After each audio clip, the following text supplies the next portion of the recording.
only 3 hours daily and still want to clear NDA to 2026. Most of the students think NDA need 8 to 10 hours daily. That's actually not true. In this video, I will show you a complete roadmap from 0 level to NDA selection.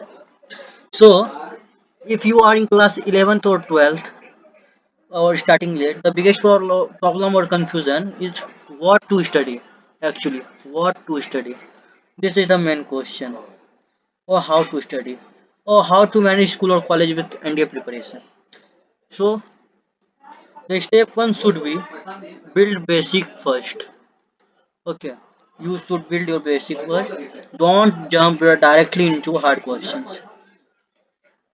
You can go through a timetable also. Suppose if you are giving 1 hour to math practice, 45 minutes to physics or science, 30 minutes to English vocab or grammar, 30 minutes GK plus current affair, or 15 minutes revision. Okay, now see what should be the important fact. You should focus on PYQ early. Avoid using too many books. Consistency with study are a fitness.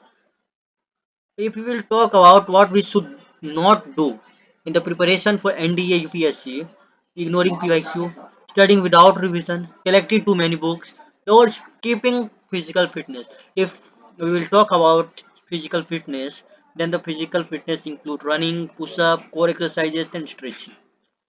Now you can see the preparation through flow chart. If we will talk about flow chart, then you should first do basic one. Don't jump into higher or tougher question. Okay. After basic, go through practice. Then PYQs. Your fitness should be there. After practice and PYQ, you have to do revision. After this, you are ready to crack your UPSC NDA exam. Okay. And final message from me: start now, stay consistent, and revise regularly. So if this video help you, then please subscribe to the channel, and if you have any doubt, then you can comment me.